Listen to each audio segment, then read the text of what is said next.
నా దగ్గర బంగారం లేదు, వెండి లేదు, విలువైన బహుమతి లేదు. నా విరిగిన హృదయం, నా ప్రేమ,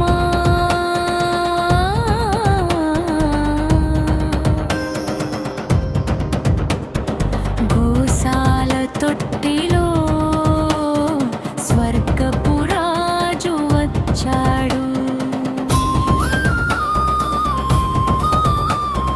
వినయపూర్వకమైన గొర్రెల కాపరులు అక్కడ ఆయనను కనుగొన్నారు.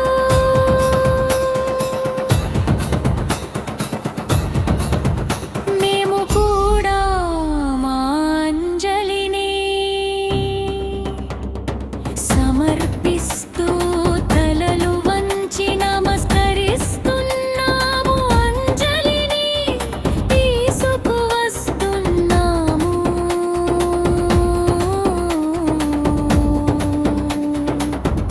ఖాళీ అంజలి. ప్రియమైన కుటుంబ సభ్యులారా, ప్రియమైన సోదరులు మరియు సోదరీమణులారా, ప్రియమైన వృద్ధ తల్లిదండ్రులారా, చిన్న పిల్లలు మరియు యువతరా, నేను అపోస్తలుడైన ఎం. ప్రేమరాజు. ఈ రోజు డిసెంబర్ 25వ తేదీ. మీ అందరికీ క్రిస్మస్ శుభాకాంక్షలు. క్రిస్మస్ కోసం ప్రార్థన. ఓ ప్రేమగల తండ్రి దేవా, ఈ రోజు మనం మీ కుమారుడైన ప్రభువైన యేసుక్రీస్తు పవిత్ర జననాన్ని ఆనందం మరియు కృతజ్ఞతతో జరుపుకుంటాము. రక్షకుడిని మన మధ్యకు పంపడం ద్వారా చీకటిలో ఉన్న ప్రపంచానికి ఆశ యొక్క వెలుగును వెలిగించావు. ప్రభువైన యేసు, మీరు వైభవాన్ని విడిచిపెట్టి పశువుల తొట్టి యొక్క సరళతను స్వీకరించారు.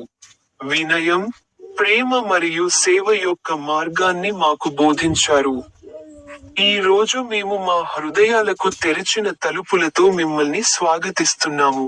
పావురం శాంతి మరియు ప్రేమ కోసం. ఓ శాంతి యువరాజు, ఈ ప్రపంచం నుండి ద్వేషం, హింస మరియు భయాన్ని తొలగించండి.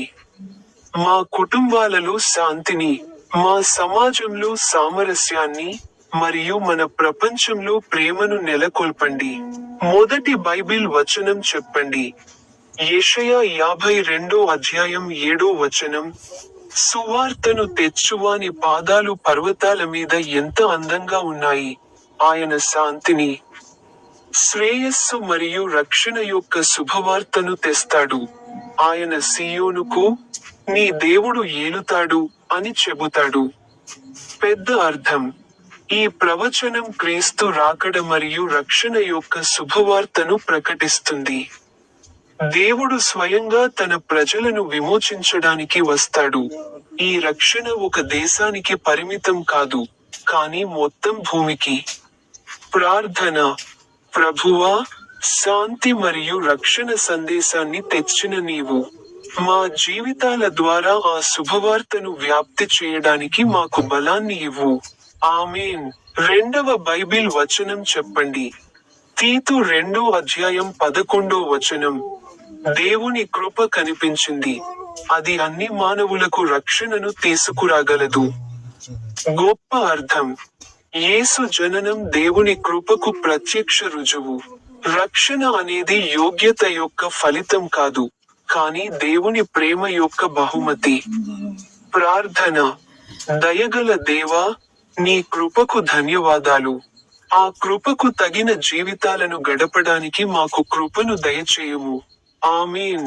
మూడవ బైబిల్ వచనంలో మాట్లాడుము. మత్తయి సువార్త 2:9-12 ఇలా చెబుతాయి. వారు రాజు స్వరాన్ని వినగానే వారు వెళ్ళిపోయారు. తూర్పున వారు చూసిన నక్షత్రం వారి ముందు వెళ్లి బిడ్డ ఉన్న ప్రదేశం మీదుగా ఆగిపోయింది. గొప్ప అర్థం. జ్ఞానవంతులైన రాజులు బాల యేసును రాజుగా, దేవుడిగా మరియు రక్షకుడిగా గుర్తించారు. వారి అర్పణలు భక్తి మరియు ఆరాధనకు సంకేతం. ప్రార్థన.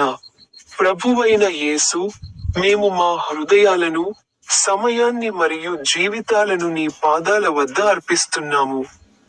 మమ్మల్ని నిజమైన ఆరాధకులుగా చేయుము. ఆమేన్. చివరి బైబిల్ వచనాన్ని చెప్పండి. మొదటి రాజులు 8వ అధ్యాయం 50వ వచనం. మరియు నీ ప్రజలందరి పాపాలను మరియు వారు నీకు వ్యతిరేకంగా చేసిన అన్ని అతిక్రమణలను క్షమించి, వారిని బంధించిన వారు వారిపై దయ చూపేలా ప్రేరేపించుము. గొప్ప అర్థం. దేవుడు దయగలవాడు మరియు క్షమించేవాడు. యేసు జననం ఈ దయ యొక్క పరాకాష్ఠ. దేవుడు స్వయంగా మానవుడయ్యాడు మరియు మాకు క్షమాపణ మరియు కొత్త జీవితాన్ని ఇవ్వడానికి వచ్చాడు. ప్రార్థన. కరుణామయుడైన తండ్రి, నీ కుమారుని జననం ద్వారా నీవు మాకు క్షమాపణ మరియు జీవితాన్ని ఇచ్చావు. ఆ దయలో మమ్మల్ని స్థిరంగా ఉంచు. ఆమెన్. మనం ప్రార్థిద్దాం. ఓ తల్లి మేరీ, ఓ స్వర్గపు తండ్రి బిషప్ మానిక్ బాబు, ఓ చర్చి రాజు చార్లెస్ III, ఓ పోప్ లియో 14, ఓ కార్డినల్ ఆంటోని పుల్లా, ఈ రోజు డిసెంబర్, ఇది 2025 సంవత్సరం చివరి నెల. ముగింపు ప్రార్థన. ఓ స్వర్గపు తండ్రి, ఈ క్రిస్మస్, మా హృదయాలను విశ్వాసం, ఆశ మరియు ప్రేమతో నింపుము. మేము నిన్ను స్తుతిస్తాము మరియు కృతజ్ఞతలు తెలుపుతున్నాము, ఎందుకంటే మీరు మాతో ఉన్నారు. ఇమ్మాన్యుయేల్. ప్రభువైన యేసుక్రీస్తు నామంలో మేము దీనిని ప్రార్థిస్తున్నాము. ఆమేన్.